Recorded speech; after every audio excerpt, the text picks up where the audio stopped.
Okay, ಈ ಒಂದು ತರಗತಿಯಲ್ಲಿ ನಾವು ಗುಣಿತಾಕ್ಷರಗಳನ್ನ ಯಾವ ರೀತಿ ವಿಭಜಿಸಿ ಬರೆಯಬೇಕು, ಅವುಗಳನ್ನು ವಿಭಜಿಸಿ ಬರೆಯುವಂತಹ ಕ್ರಮ ಹೇಗಿರುತ್ತೆ.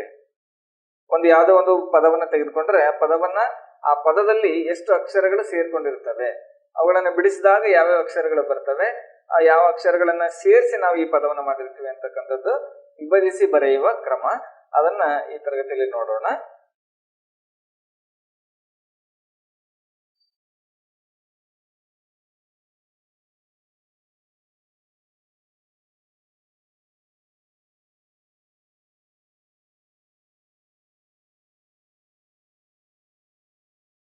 ಗುಣಿತಾಕ್ಷರಗಳನ್ನು ವಿಭಜಿಸಿ ಬರೆಯುವ ಕ್ರಮ.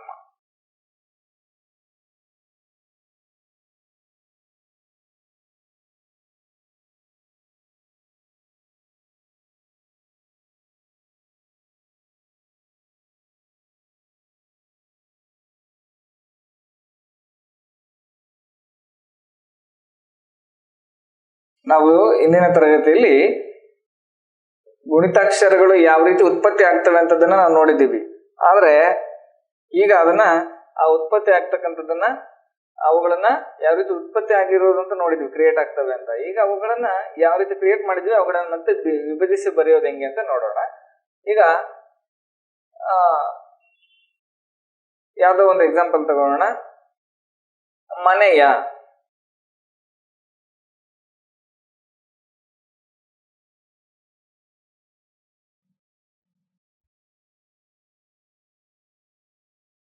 ಮನೆಯ ಇಲ್ಲಿ ಇದನ್ನು ವಿಭಜಿಸಿ ಬರೀಬೇಕು.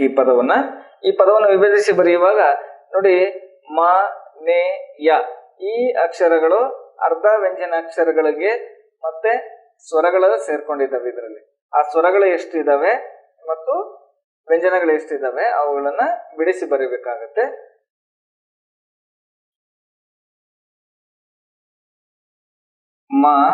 ಮ ಇದೆ, ಇದರಲ್ಲಿ ಇವಾಗ ಪ್ಲಸ್ ಆ ಇದೆ, ಆಕಿ ಮಾತ್ರ ಇದೆ. ಅಗೇನ್ ಪ್ಲಸ್ ಹಾಕೋಣ. ನೇ ಇದೆ, ನೇ ಇದ್ರೆ ನಾ ಬರುತ್ತೆ.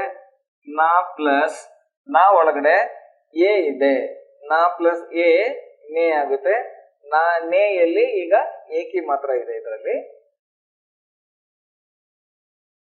ಎ ಪ್ಲಸ್ ಯಾ ಇದೆ, ಇದು ಆಫ್ ಯಾ ಬಂದಿರುತ್ತೆ. ಇದ್ರ ಒಳಗಡೆ ನಾವು ಆ ಮಾತ್ರವನ್ನ ಸೇರಿಸಿರ್ತೀವಿ. ಇಲ್ಲಿಗೆ ಇದು ಮನೆಯ. ನೋಡಿ, ಒಂದು ಮನೆಯ ವರ್ಡ್ಗೆ ನಾವು ಎಷ್ಟು ಅಕ್ಷರಗಳು, ವ್ಯಂಜನಗಳು ಮತ್ತೆ ಸ್ವರಗಳನ್ನ ಸೇರಿಸಿದೀವಿ ನೋಡ್ಕೊಳ್ಳಿ. ಆ ಎ ಯ ಪ್ಲಸ್ ಆ, ಈ 6 1 2 3 4 5 6 ಅಕ್ಷರಗಳನ್ನ ಸೇರಿಸಿದಾಗ ನಮ್ಗೆ ಈ ಮನೆಯ ಎನ್ನುವಂತ ಒಂದು ಪದ ಉತ್ಪತ್ತಿ ಆಗಿರುತ್ತೆ. ಇದನ್ನ ಈ ರೀತಿಯಾಗಿ ನಾವು ವಿಭಜಿಸಿ ಬರೀಬೇಕಾಗುತ್ತೆ. ಅದೇ ರೀತಿ ಬೇರೆ ಒಂದೆರಡು ಎಕ್ಸಾಂಪಲ್ ಗಳನ್ನ ನೋಡೋಣ. ಈಗ ನಡುವೆ, ಎರಡನೇದು ಬಂದು ನಡುವೆ.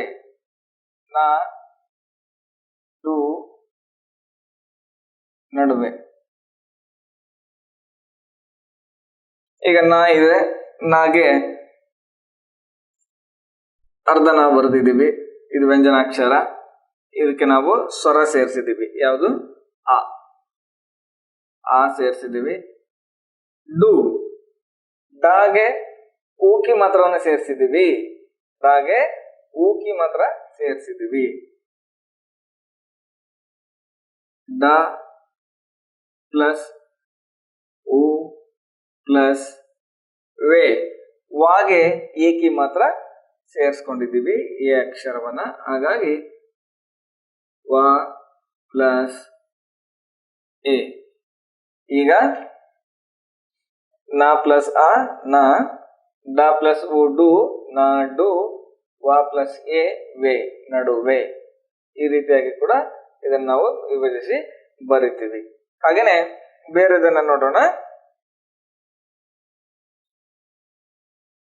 ಸಂಚಾರ, ಮೂರನೇದು ನೋಡಿ.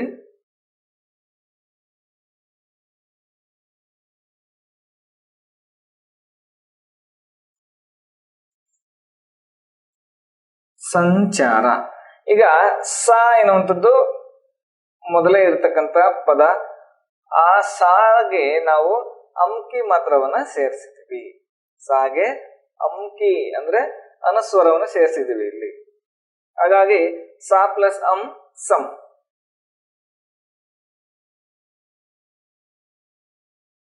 ಸ ನೀವು ಬರೀ ಅನುಸ್ವರ ಬರೀ ಸೊನ್ನೆಯನ್ನಾದ್ರೂ ಬರೀಬಹುದು, ಅಥವಾ ನಾವು ಅದನ್ನ ಉಚ್ಚಾರಣೆಗೋಸ್ಕರ ಆ ಪ್ಲಸ್ ಅಂ ಅಂತಂದು ಏನು ಮಾಡ್ಕೊಂಡಿದ್ದೀವಿ, ಆ ಅಂಕಿನ ಆದ್ರೂ ಕೂಡ ಬರೀಬಹುದು.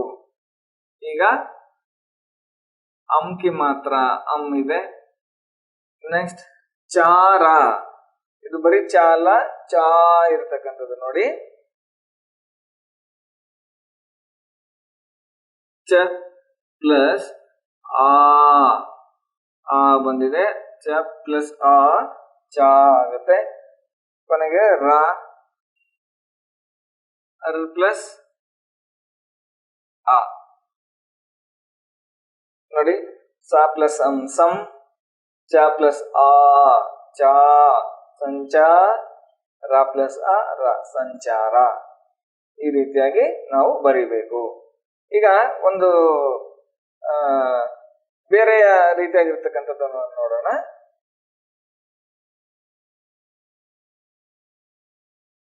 ಈಗ ಯಾವ್ದಾದ್ರು ಒತ್ತಕ್ಷರ ಬಂದ್ರೆ ಯಾವ ತರ ಬರೀಬೇಕು. ಈಗ ಪ್ರಕಾಶ ಅಂತ ತಗೊಂಡ್ಬಿಡೋಣ. ಪ್ರಕಾಶವನ್ನ ಯಾವ ರೀತಿ ಬಿಡಿಸ್ಬೇಕಂತ ಹೇಳ್ತೀನಿ ನೋಡಿ.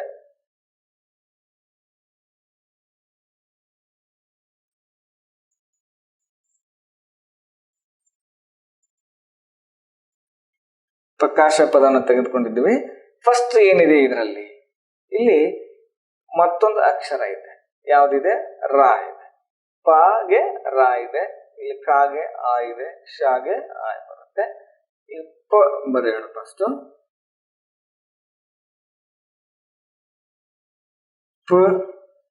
ಪ ಆಯ್ತು.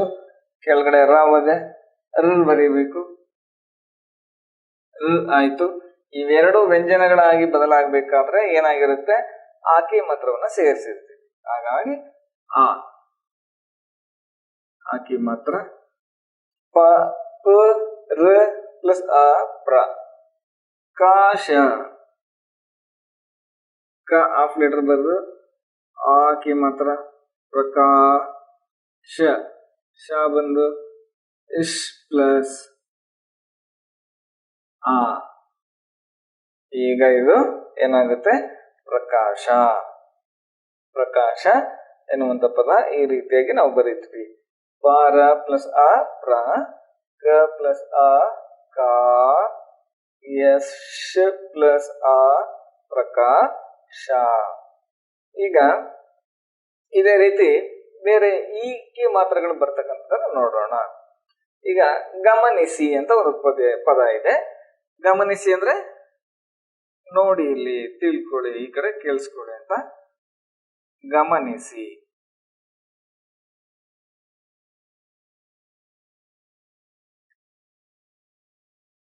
ಇಲ್ಲಿ ಈಕಿ ಮಾತ್ರಗಳು ಬಂದಿರತಕ್ಕಂಥದನ್ನ ನೋಡಬಹುದು ನೀವು.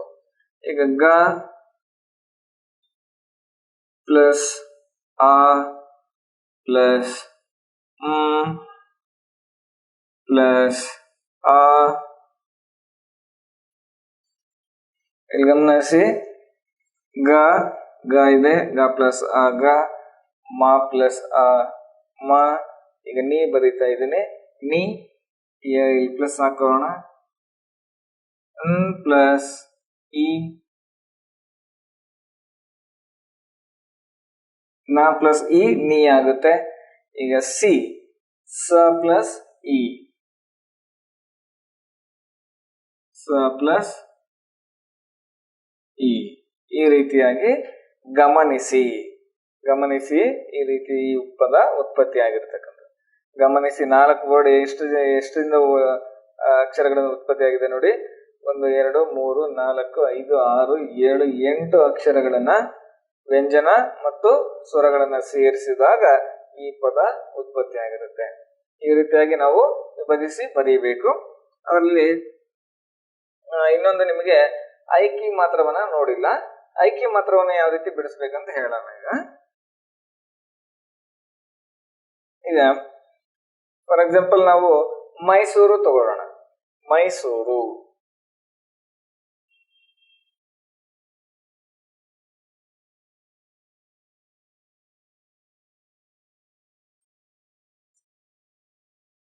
ಮೈಸೂರು.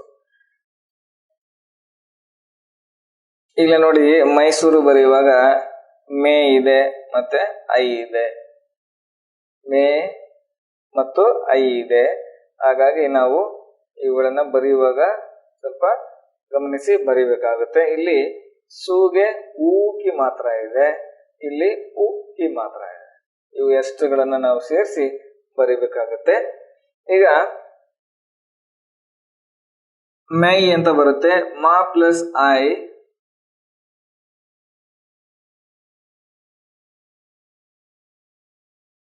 ಮೈಸೂರು ಬರೆಯುವಾಗ ಬರೆಯೋಣ ಪ್ಲಸ್ ಐಕೆ ಮಾತ್ರ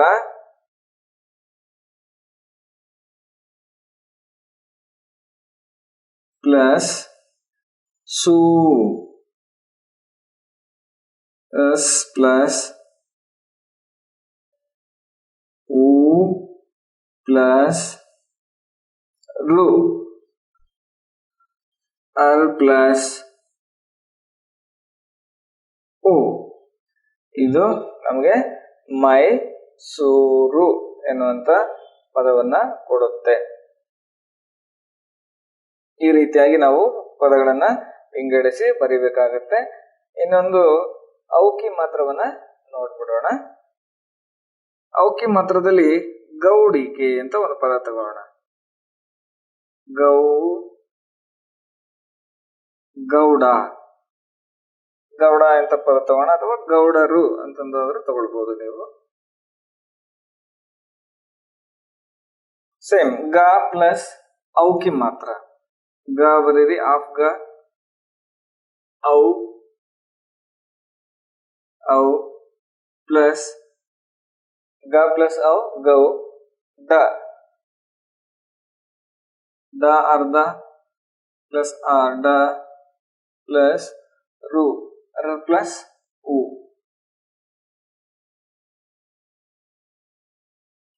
ಇದು ಗೌಡರು ಅಂತ ಆಗುತ್ತೆ. ಈ ರೀತಿಯಾಗಿ ನಾವು ಈ ಗುಣಿತಾಕ್ಷರಗಳನ್ನ, ಯಾವುದೇ ಒಂದು ಅಕ್ಷರವನ್ನ ಈ ರೀತಿ ಸ್ವರಗಳ ಸಹಾಯದಿಂದ ನಾವು ಕೂಡಿಸಿ ಮಾಡಿರ್ತೀವಿ. ಈ ರೀತಿಯಾಗಿ ವಿಭಜಿಸಿ ಬರೀಬೇಕು. ಮತ್ತೊಮ್ಮೆ ಹೇಳ್ಬಿಡ್ತೀವಿ ನೋಡಿ. ಮನೆಯ, ಮನೆಯ ಮಾ ಪ್ಲಸ್ ಆ ಪ್ಲಸ್ ನಾ ಪ್ಲಸ್ ಎ ಪ್ಲಸ್ ಯಾ ಪ್ಲಸ್ ಆ, ಮನೆಯ. ನಡುವೆ, ನಡುವೆ ನ ಪ್ಲಸ್ ಆ ಪ್ಲಸ್ ದ ಪ್ಲಸ್ ಉ ಪ್ಲಸ್ ವಾ ಪ್ಲಸ್ ಎ, ನಡುವೆ. ಸಂಚಾರ, ಸ ಪ್ಲಸ್ ಅಂ, ಚ ಪ್ಲಸ್ ಆ, ರ ಪ್ಲಸ್ ಆ, ಸಂಚಾರ. ಇನ್ನು ನೋಡಿ ಪ್ರಕಾಶ, ಪ್ರಕಾಶ ಪ ಪ್ಲಸ್ ರ ಪ್ಲಸ್ ಆ ಪ್ರ, ಕ ಪ್ಲಸ್ ಆ ಕ, ಶ ಪ್ಲಸ್ ಆ, ಪ್ರಕಾಶ. ಐದನೇದು ಗಮನಿಸಿ, ಗಮನಿಸಿ ಗ ಪ್ಲಸ್ ಆ ಪ್ಲಸ್ ಮ ಪ್ಲಸ್ ಆ plus N plus E plus ಸ ಪ್ಲಸ್ ಇ, ಎಲ್ಲ ಅಕ್ಷರಗಳು ಸೇರಿಸಾಗ ಅದು ಗಮನಿಸಿ ಆಗುತ್ತೆ. ಮೈಸೂರು ಮ ಪ್ಲಸ್ ಐ ಪ್ಲಸ್ ಸ್ ಪ್ಲಸ್ ಉ ಪ್ಲಸ್ ರ್ ಪ್ಲಸ್ ಉ, ಮೈಸೂರು. ಗೌಡರು, ಗೌಡರು ಗ ಪ್ಲಸ್ ಔ ಪ್ಲಸ್ ಡ ಪ್ಲಸ್ ಆ ಪ್ಲಸ್ ರ ಪ್ಲಸ್ ಉ, ಗೌಡರು. ಈ ರೀತಿಯಾಗಿ ಗುಣಿತಾಕ್ಷರಗಳನ್ನ ವಿಭಜಿಸಿ ಬರೆಯಬೇಕು.